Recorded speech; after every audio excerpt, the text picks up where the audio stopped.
Hello everyone. तो आज का हमारा टॉपिक है बेटा ऑक्सीडेंट्स और ऑक्सीडाइजिंग एजेंट्स। इसके पहले हमने क्या देखा कि ऑक्सीडेशन और रिडक्शन रिएक्शंस देखी।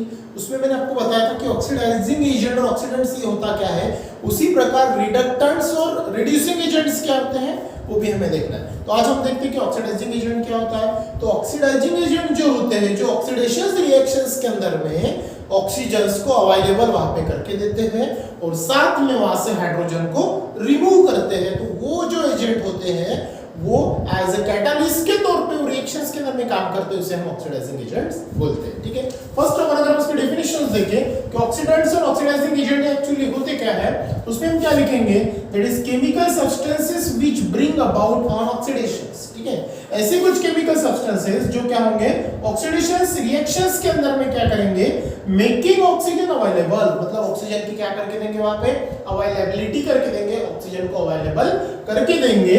तो उसको हम बोलते हैं या फिर और बाय इटसेल्फ अंडरगोइंग रिडक्शन, या फिर खुद के साथ ही रिडक्शन करेंगे। एक तो ऑक्सीजन की अवेलेबिलिटी करके देंगे या फिर खुद के अंदर में रिडक्शन करेंगे। रिडक्शन का मतलब क्या होगा कि वहां पे हाइड्रोजन को गेन करेंगे और ऑक्सीजन को रिमूव करेंगे, और वो ऑक्सीजन रिमूव होने के बाद फिर से ऑक्सीडेशन रिएक्शंस के अंदर में ऑक्सीजन उसको एब्सॉर्ब करेगा। तो वहां पे ये जो प्रोसेस होगी, तो ऐसे सब्सटेंस को हम बोलते हैं बेटा ऑक्सीडेंट्स या फिर ऑक्सीडाइजिंग एजेंट। समझ में आया?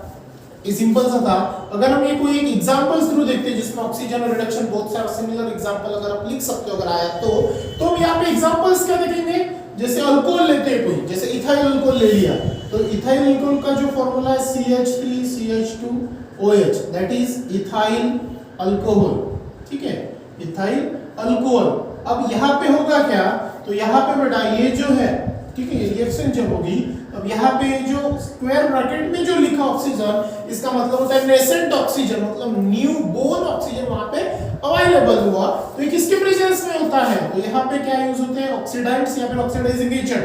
तो ऑक्सीडाइजिंग एजेंट क्या होते हैं, K2Cr2 पोटेशियम डाइक्रोमेट, ये है। दूसरा अगर लेते हैं तो सल्फ्यूरिक एसिड है, या फिर तीसरा अगर लेते हैं तो H2O2 है। ठीक है, हाइड्रोजन परऑक्साइड नाम होता है इसका H2O2, या फिर पोटेशियम परमैंगनेट आता है, दैट इज KMnO4। तो ये जो चारों है ये क्या होते हैं, या फिर कभी कभी बेटा ओजोन भी आता है। ओजोन मतलब क्या होगा, दैट इज O3।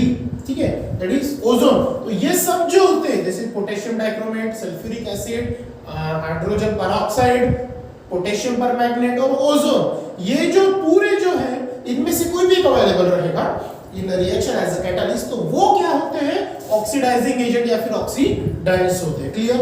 अब जब ये रिएक्शंस आगे होगी तो इनका प्रोडक्ट आपको क्या मिलेगा, तो प्रोडक्ट मिलता है बेटा यहाँ पे CH3COOH, एक तो ऐसा लिखते हैं, या फिर ये जो आपका एसिडिक एसिड कैसे लिखा जाता है इसको, that is CH3C double bond OH, एक तो ऐसा लिखो या फिर ऐसा लिखो, तो इसका नाम है दैट इज एसिटिक एसिड। ये भी आपका सिमिलर ही है, बस एसिटिक एसिड मतलब यही है, इसको ऐसे लिखा जाता है। ये फंक्शनल ग्रुप के पैटर्न में लिखा, दैट इज COOH, इस प्रकार इसको लिखा जाता है। ठीक है, कंफ्यूज नहीं होना, आपके टेक्स्ट बुक में ये दिया है तो आप इसे ऐसा भी लिख सकते हो। अब देखो यहाँ पे हुआ क्या है, CH3COOH, यहाँ पे देखो क्या हुआ, CH3। ठीक है, अब ये CH2 को मैं इस प्रकार लिख देता हूँ CH2, और ये OH जैसा का वैसा। अब यहाँ पे हुआ क्या है, ये वाला हाइड्रोजन और ये वाला हाइड्रोजन जो है ये रिलीज हुआ। ठीक है, एज अ H2 गैस, ये क्या हुआ, यहाँ से रिलीज हुआ। और जो केस में क्या होता है, हाइड्रोजन रिलीज होता है, उसे हम क्या बोलते हैं, उसे हम बोलते हैं ऑक्सीडेशन रिएक्शन, जिसमें ऑक्सीजन क्या होता है, लूज होता है और लॉस होता है। ठीक है, that is called oxidation. Clear? अब ये हुआ, अब यहां से हाइड्रोजन चला गया, अब यहां पे बचा कौन, दैट इज CH3C, ये बॉन्ड चला गया तो इसने अपना इलेक्ट्रॉन वापस ले लिया, ये भी एक चला गया, इसके अपना इलेक्ट्रॉन वापस, ये OH। क्लियर? तो इस प्रकार से।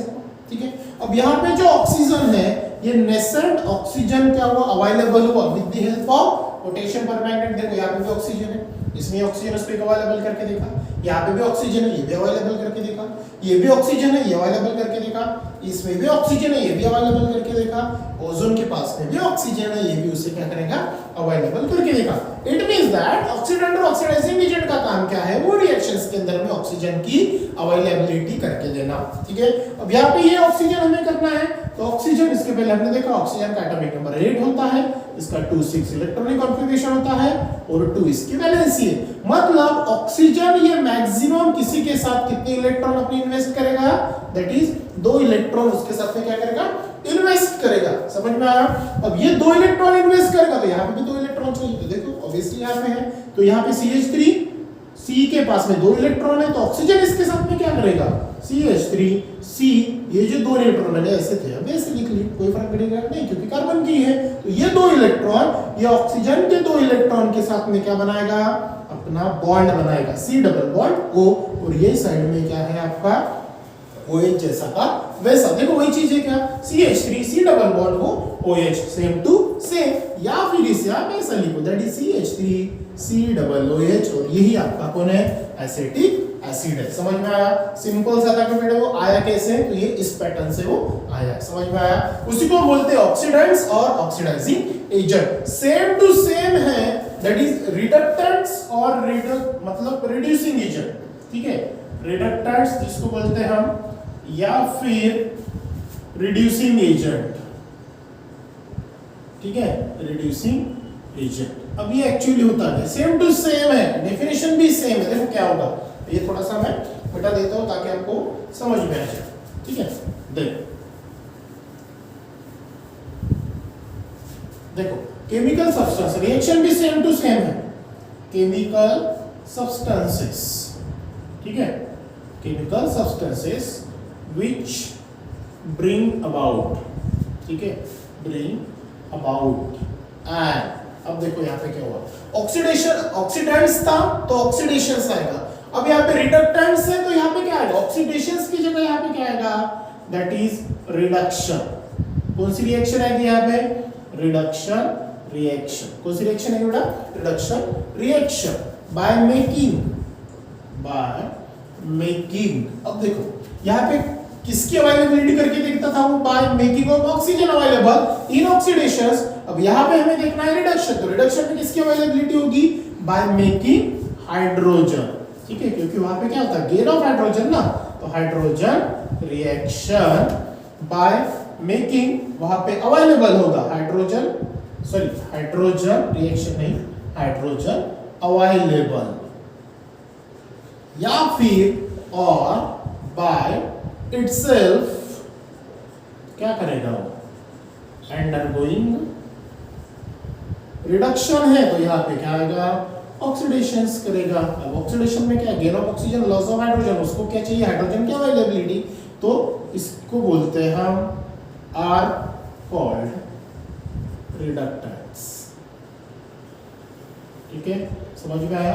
तो जिसमें क्या होगा, ये यहाँ पे ये अवेलेबिलिटी होगी, जिस प्रकार यहाँ पे ऑक्सीजन की अवेलेबिलिटी हुई उसी प्रकार यहाँ पे क्या हुआ, हाइड्रोजन का अवेलेबिलिटी होगा। ठीक है, इसके बाद हमें क्या देखना है कि रैंसिडिटी और कोरोजन, ये टॉपिक आपको देखना है, कोरोजन। ठीक है, अब कोरोजन जो है बेटा आपने इसके पहले बहुत बार देखा, इसके पहले के चैप्टर 8 चैप्टर में भी आपने देखा रस्टिंग क्या होता है, कोरोजन्स क्या होते हैं, उसकी मेथड्स क्या क्या अप्लाई होते हैं। जैसे हमने मेटलर्जी चैप्टर में पढ़ा था कि गैल्वेनाइजिंग प्रोसेस है, इलेक्ट्रोप्लोटिंग है, ये सब हमने मेथड्स देखे थे। तो कोरोजन क्या होता है, जो आपका मेटल है उसे क्या करता है, कोरोड करता है, मतलब उसको डिस्ट्रॉय करने का काम करता है। तो मेटल का डिस्ट्रॉयशन अगर हमें रोकना है तो उसके लिए हम क्या करते हैं, एक तो पेंट का यूज करते हैं या फिर कुछ एंटी रस्टिंग सॉल्यूशंस का यूज करते हैं, इसमें पेंट आया, ग्रीस आया, वार्निश आया, सो चीजें हम उसमें यूज करते हैं। ठीक है, अब रस्टिंग क्या होता है, रस्ट। तो रस्ट क्या होता है, ऐसा एक सब्सटेंस होता है, सॉलिड सब्सटेंस, जो मेटल के ऊपर आपको मिलता है और वो रेडिश ब्राउन कलर का होता है, उसका मॉलिक्यूलर फार्मूला भी हम देखेंगे तो एक्चुअली होता क्या। तो वो पढ़ने के लिए आपके टेक्स्ट बुक में कोरोजन टॉपिक से रिलेटेड ये सिर्फ 4 टेस्ट ट्यूब का एक एक्सपेरिमेंट वहां पे दिया है। आपको करना क्या है, देखो यहाँ पे जो है 4 टेस्ट ट्यूब आपको लेनी है, चारों टेस्ट ट्यूब्स के अंदर में आयरन नेल्स आपको पुट अप करना है। ठीक है, अब यहाँ पे आपको करना क्या है, जैसे पहले टेस्ट ट्यूब है तो पहले टेस्ट ट्यूब के अंदर में क्या करना है, आपको बॉइल वाटर तो लेना है, लेकिन साथ में यहाँ पे ये आप आपको ऑयल की लेयर लेना है। क्या लेना है? ऑयल की लेयर। ठीक है, पहले टेस्ट ट्यूब में। अब देखो यहाँ पे एक्चुअली हो गया क्या। ठीक है, देख ये हो गया, ये होगी ऑयल लेयर, उसके नीचे बॉइल वाटर और उसके अंदर में प्यूराइड है आपका iron nails. But it second test tube में आपको क्या करना है? सॉल्ट सॉल्यूशन लेना है। सॉल्ट सॉल्यूशंस के अंदर में आयरन नेल्स आपको प्यूराइड करना है। क्लियर? थर्ड टेस्ट ट्यूब में आपको क्या करना है? आयरन नेल लेना है, लेकिन उसके अंदर में कुछ भी पुटअप नहीं करना है, मतलब एयर उसके अंदर में रहेगी, ओपन टेस्ट ट्यूब में। फोर्थ इसमें क्या करना है? टेस्ट ट्यूब लेना है, लेकिन वहां पे बेटा आपको क्या करना है? आयरन नेल्स लेना है, साथ में उसके साथ में सॉलिड फॉर्म में मतलब पाउडर फॉर्म में कैल्शियम क्लोराइड ये सब्सटेंस आपको लेना है। और एक चीज करना है कि फोर्थ टेस्ट ट्यूब जो है उसको क्या करना है? रबर कॉक से पैक कर देना। समझ में अरेंजमेंट क्या क्या करनी है? पहले टेस्ट ट्यूब लेना है, आयरन नेल चारों इसमें डालना है एक एक। ठीक है, बाद में पहले टेस्ट ट्यूब में ऑयल और वाटर का मिक्सचर लेना है, दूसरे केस में ओनली सॉल्ट सॉल्यूशन लेना है, थर्ड केस में आपको एयर लेना मतलब कुछ भी नहीं डालना है, और फोर्थ केस में एयर और अनहाइड्रस कैल्शियम क्लोराइड मतलब ये ड्राई टेस्ट ट्यूब रहेगी, उसके अंदर में आयरन नेल डाल दो और साथ में कैल्शियम क्लोराइड का पाउडर डाल दो और रबर कॉक से उसको पैक करा दो। क्लियर? अब जब ये होगा चारों टेस्ट ट्यूब कुछ समय के लिए या फिर कुछ दिन के लिए आपको ऐसे के वैसे ही रखना है। ठीक है, चारों टेस्ट ट्यूब में मान के चलो कुछ दिनों के बाद जब आप उसको जाके देखोगे तो आपको ऑब्जर्वेशंस क्या होगा कि ये जो चारों टेस्ट ट्यूब्स के अंदर में जो आयरन नेल्स है उनमें से कौन से आयरन नेल्स जो इसके ऊपर रस्टिंग मिला और कौन से आयरन नेल्स जिसके ऊपर रस्टिंग नहीं मिला। ठीक है, और जब हम ऐसा देखेंगे तो उसकी रस्ट की डेफिनेशन हम उसके लिखेंगे। ठीक है, अब ये एक्चुअली जो है ये होगा कैसे? ठीक है, अगर हम वहां पे बात करें कि वो रस्टिंग फॉर्मेशंस जो है ये होगा कैसे? ठीक है, तो यहाँ पे आपको दो टेस्ट ट्यूब का ऑब्जर्वेशंस मिलेगा, सेकंड और थर्ड। ठीक है, सेकंड और थर्ड जो टेस्ट ट्यूब है इसके अंदर में आपको ये जो आयरन नेल्स है इसके ऊपर रेडिश ब्राउन कलर मिलेगा। कौन सा कलर? रेडिश ब्राउन कलर का सॉलिड कोट। ठीक है, सॉलिड कोटिंग आपको मिलेगा। कौन सा मिलेगा? रेडिश ब्राउन कलर का सॉलिड कोटिंग मिलेगा। It means that test tube number 2 और टेस्ट ट्यूब नंबर 3 ये दोनों टेस्ट ट्यूब के अंदर में जो आयरन नेल्स है उसके ऊपर आपको रस्टिंग आइडेंटिफिकेशन होगा, और ये जो टेस्ट ट्यूब 1 है और टेस्ट ट्यूब 1 है सॉरी 4 है ये क्या रहेंगे? एज इट इज, मतलब जो आयरन नेल्स है वो जैसा का वैसा रहेगा। क्लियर? अब ये हुआ कैसे?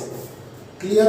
अब इसका आंसर क्या है कि एक्चुअली इन दोनों के ऊपर ही आयरन नेल्स जो है 2 और 3 टेस्ट ट्यूब के अंदर में इसके ऊपर रेडिश ब्राउन कलर क्यों आया, इन दोनों के ऊपर क्यों नहीं आया? रीजन देखो यहाँ पे क्या है, तो यहाँ पे एक ऑक्सीडेशन जो है, जो कोरोजन हुआ यहाँ पे, मतलब ये जो है दोनों सराउंडिंग के कांटेक्ट में नहीं आए जो टेस्ट ट्यूब 1 और 4 में है, और ये दोनों आए कैसे? ये एयर है। ठीक है, ओपन टेस्ट ट्यूब थी तो एयर के पार्टिकल्स, एयर वगैरह वेपर्स वगैरह है तो उसके कांटेक्ट में आए, और ऑक्सीजन के कांटेक्ट में आए या फिर मॉइस्चर के कांटेक्ट में आए तो ये आयरन मतलब Fe। ठीक है, इसकी रिएक्शंस इसके साथ में हुई करके वो क्या हुआ? रस्टिंग फॉर्मेशन हुआ।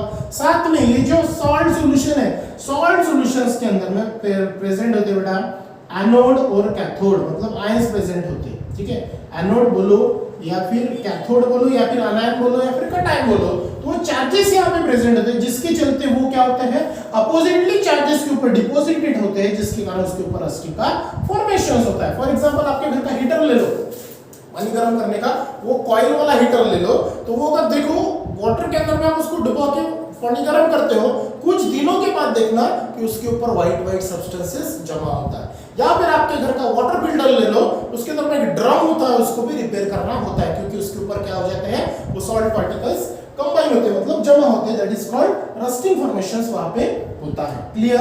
ये इसमें ये होता है, साथ में एयर में भी होता है, दोनों कांटेक्ट में आए आयरन नेल्स की तब जाके उसके ऊपर रस्टिंग फॉर्मेशन हुआ। लेकिन टेस्ट ट्यूब नंबर 4 और टेस्ट ट्यूब नंबर 1 में देखो क्या हुआ? वाटर तो था लेकिन वाटर के ऊपर में क्या था? ऑयल लेयर था, जिसके कारण सराउंडिंग एयर और आयरन नेल्स का कांटेक्ट नहीं हुआ, जिसके कारण आयरन नेल जैसा का वैसा पड़ा रहा। साथ में यहाँ पे भी ऐसे हुआ, कैल्शियम क्लोराइड के कांटेक्ट में तो आयरन नेल्स था, लेकिन रबर बैंड पैक होने की वजह से, टेस्ट ट्यूब पैक होने की वजह से एटमॉस्फेयर के कांटेक्ट में, एयर के कांटेक्ट में ये आयरन नेल्स नहीं आया, जिसके चलते इसके ऊपर रस्टिंग का फॉर्मेशन नहीं हुआ। समझ में आया? तो आंसर क्या हुआ? टेस्ट ट्यूब नंबर 2 और टेस्ट ट्यूब नंबर 3 के आयरन नेल्स के ऊपर रेडिश ब्राउन कलर का सॉलिड कोटिंग आएगा, that is called rusting formation, और 1 और 4 में ये नहीं होगा, ये रिमेन एज इट इज रहेगा। ठीक है, तो हम रस्टिंग की डेफिनेशन क्या लिख सकते हैं? और certain types of reddish colour solid layer, मतलब एक स्पेसिफिक प्रकार की रेडिश कलर सॉलिड लेयर जो है ये कलेक्ट्स होंगी ऑन मेटेलिक सरफेस। किसके ऊपर होगी? ऑन मेटेलिक सरफेस के ऊपर। ये वर्ड आना चाहिए, कौन सा बड़ा? मेटेलिक सरफेस, ठीक है, क्योंकि जो रस्टिंग है मैक्सिमम आपको आयरन के ऊपर मिलता है और iron is a strong metals, so this layer is called as a rust. Clear? Now अगर हम रस्टिंग का आपको फार्मूला पूछते हैं, ठीक है, फार्मूला किसका बेटा? रस्टिंग का मॉलिक्यूलर फार्मूला ऑफ रस्ट या फिर आइडेंटिफिकेशन के लिए आता है, तो ध्यान देना इसका मॉलिक्यूलर फार्मूला आता है Fe2O3 into X। X मतलब क्या होता है? 10 टाइम्स, रोमन लेटर है 10 टाइम्स ऑफ वाटर मॉलिक्यूल्स। ये आपको क्या करना है? रस्टिंग का मॉलिक्यूलर फार्मूला ध्यान में रखना है। समझ में आया रस्टिंग क्या होता है, किस प्रकार इसका आइडेंटिफिकेशन होता है? और एक लास्ट टॉपिक है बेटा, वो है रैंसिडिटी, ठीक है, जिसको हम खवटपना बोलते हैं, जिससे क्या होता है? स्मेल उसकी खराब होती है। या फिर हम इसके अंदर में लिख सकते हैं when we use old oil, ठीक है, या फिर ओल्ड बोलो या फिर लेफ्ट, मतलब बचा हुआ बहुत दिनों से, ओवर कुकिंग का ऑयल, ठीक है। मान के चलो आप दूसरे घर में रहते हो, दूसरा घर आपका बंद है, तो वो क्या बहुत दिनों से वहां पे ऑयल पड़ा है या फिर बहुत दिनों से वो वहां पे पड़ा हुआ है, वो कुकिंग ऑयल जो है, और उसके अंदर में अगर हमने खाना बनाया फॉर मेकिंग, ठीक है, फॉर मेकिंग फूड स्टफ, ठीक है, खाना अगर आपने बनाया तो वो जो है वो आपको टेस्ट लेस मिलेगा। मतलब it is found to have fall का मतलब क्या होगा? कुछ अलग ही स्मेल, जो गंदी स्मेल हम उसको बोलते हैं, या फिर फॉल ऑर्डर बोलो, फॉल स्मेल बोलो या फिर फॉल ऑर्डर, तो उसको हम क्या बोलेंगे? इट इज कॉल्ड रैंसिडिटी, ठीक है, इज कॉल्ड रैंसिडिटी, ठीक है। तो ये डेफिनेशन आपको एग्जाम में पूछते हैं या फिर इसके साइड इफेक्ट्स पूछते हैं। अब इसका साइड इफेक्ट क्या होगा? जो ऑयल बहुत दिनों से पड़ा है उसके अंदर में आपने अगर खाना बनाया तो उसका क्या हुआ? जो टेस्ट है वो अलग ही होती है ऑयल की। अब वो ऑयल के अंदर में खाना बनाया तो ऑयल भी क्या होगा? खराब था, तो खाना भी क्या बनेगा? खराब। तो इसका साइड इफेक्ट क्या होगा? अगर इसके अंदर में हमने कुक फूड किया तो उसकी टेस्ट क्या होगी? चेंजेस, जैसे घी है आपका या फिर लेप्टासाइड्स अगर ये सब्सटेंसेस है, तो ये अगर लॉन्ग टाइम से अगर हमने प्रिजर्व करके रखे तो उसके अंदर में ये प्रोसेस होगी जिसके चलते वो सब्सटेंस की टेस्ट क्या होगी? थोड़ा खराब होगी। समझ में आया? ये था आपका रैंसिडिटी जो लास्ट टॉपिक है, जो एडिबल ऑयल से रिलेटेड है, जिससे टेस्ट क्या होगी? खराब होती है फूड स्टफ की। आई होप कि आपका ये चैप्टर खत्म हो गया है। ये चैप्टर से रिलेटेड जो भी डाउट्स है वो थोड़े से हो गए तो आप मुझे पूछ सकते हो। आई होप कि ये चैप्टर्स आपको अच्छे से समझ में आया होगा स्मॉल टाइप्स ऑफ रिएक्शन से। अब आपको प्रैक्टिस करने के एक्सरसाइज में आपको बहुत से ऐसे क्वेश्चंस दिए हैं कि जो क्या है, कुछ बैलेंसिंग के हैं, कुछ रिएक्शन आइडेंटिफिकेशंस के हैं, कुछ और है, तो वो सब आपको क्या करना है? प्रैक्टिस करना है। अगर कुछ क्यूरीज आती है, कुछ डाउट्स आते हैं तो मुझे पूछना है। समझ में आया? यहाँ पे बेटा ये जो चैप्टर है आपका फिनिश होता है। नेक्स्ट क्लास में हम नए चैप्टर के साथ में मिलेंगे। So thank you.